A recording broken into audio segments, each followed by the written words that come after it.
Hey y'all, it's Zach here again from World of Game Design, and I'm here to teach you the Mothership RPG, specifically the first edition rule set. Of all the systems we've yet to cover, this one has definitely received the most requests. I've avoided it for a while as we've already covered the Alien RPG earlier in the series, and they're very similar. But also because I wanted to make sure that there wasn't going to be any major heavy changes to the first edition rules in these early days. You see, the basic beta test rulebook has been out for a few years now, and people have loved it. It has a huge following. There's a lot of third-party content, but that's only been the beta version, the 0.8 or whatever. This is outdated now, and we are all set after the Kickstarter from earlier this year to get the first edition in November of 2022. I think we're close enough to that, and I think we're past the point now where they're going to see any major changes to the rules that we've gotten a preview of. The finished product, like I said, should be hitting in roughly the next 60 days, and I could not be more excited to explain this system to you. It's sci-fi, it's horror, it's brilliant. I can't imagine a world where you won't love it. So, let's go ahead, dive right in, and cover this amazing game. Before we get too much further into this, I do want to say that over here at World of Game Design, we have partnered with some other amazing creators, and between us and them, we have a lot of Mothership content already available on our web store for first edition. So if you're interested in things like Scrap Rats, which we're going to talk about later on in the episode, or just want to grab some more Mothership content in general, head on over to our web store. Okay, let's start with a content warning. This game is heavy on violence and depicts mental illness, trauma, stress, and panic. You'll want to know that before you set another foot into this setting. If you have a problem with those things, if they aren't your jam, just step away slowly and find yourself a different RPG. This one probably isn't going to be for you. Theme-wise, Mothership was spawned from an appreciation of the Alien franchise, and so it has its roots in sci-fi survival horror. You aren't a badass. You're just a human with a job to do. The galaxy around you is a nasty place with all sorts of things that can make you bleed, panic, or go insane. Life is cheap, and there's 1,000 companies out there that would love nothing better than to throw you at their problems until either you or the problem breaks. Sounds like fun, right? So what will you be rolling? Well, the game uses a D100, sometimes called percentile dice, and you'll be hoping to roll less than your stat in order to succeed. So if your stat is 50, you're going to want to roll a 49 or less on a D100 to succeed. Rolling doubles like 22, 33, 44 means that you have rolled a critical. If you roll a critical that's above your stat, you critically failed. If you roll one that's below, that's a critical success. You'll be rolling checks and saves, similar to the verbiage in D&D. But keep in mind that, in general, the lower you roll, the better. Mothership also uses a D20 for when you're about to panic and need to make a panic check. We'll cover that more later. And it uses a lot of D10s for damage rolls and things like that. Okay, let's dive right into the character sheet. Now, I personally feel that this is one of the best, if not the best, character sheet out there.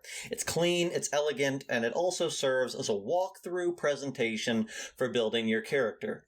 It's perfect for our how-to video, so let's just start building our character. Each character is built around 4 core stats, and you're going to start with roughly 30 points in each stat. Maybe a little higher, a little lower. Strength is your ability to push, pull, carry, or hold on to things. It's like athleticism and doesn't apply to fighting. Speed is all about movement and reaction time. Intellect is about how much you know about the universe around you and how well you can keep your shit together. Finally, combat is exactly what it says. We'll cover combat in its own section in a moment. From there, move swiftly to rolling the same dice for your saves. There are 3 saves: sanity, fear, and body, and these kind of represent the ways in which you are able to be assaulted. These are the things that you're vulnerable to. Different creatures and situations may war against your various saves, and failing said saves are a great way to set a speedy course for your total collapse. Failing a save means that you take on a point of stress. Accumulating stress will equate to harder panic checks later.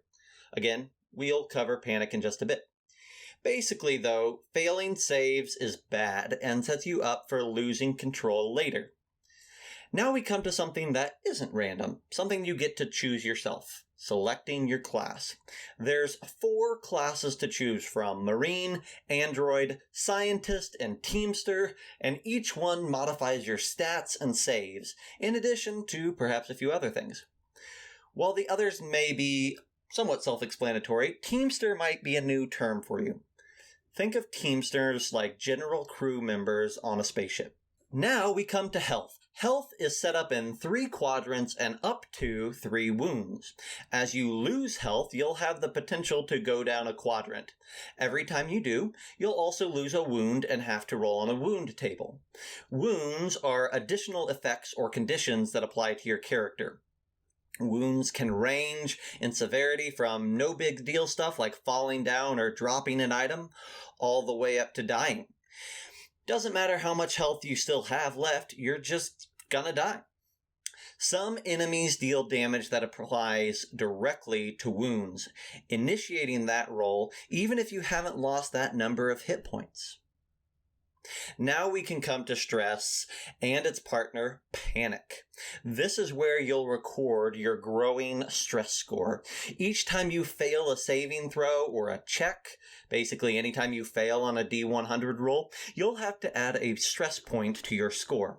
You can reduce stress by resting and making a comfort check, but you can never go higher than 20 either way. All right, here comes the panic. You'll have to make a panic check anytime you crit fail or your ship takes damage, like a direct hit. You see a crew member die. You see 2 or more crew members start to panic themselves. Maybe you experience an alien horror for the first time. Basically, any time that the warden feels is appropriate, you're going to have to make a panic check. When that's called for, you're going to roll a d20, and this time you're going to want to roll high. You want to roll higher than your stress score. If you succeed, you've managed to keep your shit together. Failing a panic check means that you take your result and you see how you panic by referring to the panic table. If you rolled a 10, and that means that you panic, then you go over to the panic table and you see what 10 means there. You can experience anything from anxiety, which increases your stress even more, paranoia, making you make a fear save every time you meet someone new, all the way up to heart attacks and full collapse. There's 20 different possibilities. Okay, now we'll look at trauma response, and this is just another way that your class becomes useful, or not. Basically, this is a way that you deal with stressful situations. Some of these are useful features, and some of them not so much. Our last pit stop on the character sheet is this awesome skill tree. All classes will get ranks and skills give you a nice bonus to your stat rolls when allowed by the warden. Maybe you're trained in 0G, and someone needs to get into an exosuit and make repairs on the whole of your ship. The warden could allow you to use your 0G skill to give a 10 plus bonus to your stat, basically making any required strength, speed, intellect, or combat tests in 0G get that bonus. At the other end of the skill tree, a master in, say, hyperspace might be able to work on FTL drives and get them up and running quickly, plot a complex course, or other complicated endeavors dealing with, light speed travel. Usually, a warden will ask for a specific stat check, like, say, speed. Usually, a warden will ask for a specific stat check, like, say, speed, and then note any applicable skills that can apply. Like, please roll a speed test with bonuses for 0G and industrial equipment being applicable. Players are then encouraged to offer clever suggestions for additional skills. If the warden says that you need to use a specific skill for a test, and you don't have that specific skill, you can still roll it, but you won't get the bonus, and the warden might determine that you need to make your roll with disadvantage, which is rolling 2 sets of dice and taking the worst result. The warden can apply disadvantage or its flip side, advantage, as they see fit in a variety of situations. Okay, that's it. That's the character sheet, other than making sure to roll on tables for your equipment, weapons, and trinkets. So let's move on to combat. You may not be able to stand and fight a xenomorph that's running you down every time. Panic or insanity might be setting in, but let's pretend for a moment that you can and you do. How does combat resolve? Well, you're going to go through combats in rounds. And the rounds in Mothership are maybe how it's a lot different than your standard traditional RPGs. In a round, the warden sets the stage. The players then tell them how they want to respond and lock in their actions. Notice that there are no turns here. There's no enemy turn, there's no individual player turns. You all just work together to come up with your player's actions. Once you've locked them in, the warden assigns checks and saves to, kind of based on what you told them you wanted to do, and then everyone rolls dice at once, resolves them at once. Again, there's no turns. Then you apply any damage or wounds to your group, and then the round restarts. This repeats until the end. Typically, you can use your action to move somewhere close by and do one thing like attack, bandage, operate a machine, or some sort of other short interaction. Running a significant distance is going to require you to use your full action. If you decide to make an attack, you'll roll a combat check, adding any appropriate skills, and if you succeed, you'll get to roll your weapon's damage. Failing means you're going to take a point of stress, just like any other check. And failing your check probably also means, in a combat situation, that a combatant will be able to damage you. That's kind of one of the things that makes Mothership interesting, is you as players are going to determine your actions based off the warden's descriptions of events, and you failing those checks in dangerous situations probably means that you take damage from something, or you have to make another save, or something happens, and a lot of those things are dependent on your adventure scenario or the creatures that you're fighting. Failing in combat sucks because it dumps a lot of trouble on you quickly. You're ramping up stress, you're taking damage, you're accumulating wounds, all of those things just make your life miserable really fast. On the flip side, though, rolling well and succeeding often, and you can walk away unscathed. It really comes down to you and your individual dice rolls, at least for today. If you take any hits yourself, and you're wearing armor, your armor might negate the damage. Armor can soak up any hit that deals damage that is less than its armor point value. But once a hit goes through that deals more damage than the armor point value, the armor is destroyed completely. It doesn't work anymore for the combat. Your character dies when they lose their final wound. Let me say that again. Your character dies when they lose their final wound. And remember that wounds come at the end of each of those hit point thresholds. That's basically going to be it. I mean, we could spend another hour talking about the minutia of things like shore leave, hiring contractors, dealing with addictions, radiation, cryosickness. But I think those are fun tidbits left to be discovered at the table at the hands of your warden. I guess I'll throw you a final tip. If this is your first game, roll up a couple of characters and make your crew larger than just the number of players around your table. You'll almost certainly need the spare bodies, and it'll save you from having to sit out half a session when you find yourself pinned between a malfunctioning medbot and a sentient ooze. That's it, folks. That's the video. Oh wait, but it's not. My crew over at World of Game Design has just released our own contribution to the Mothership system.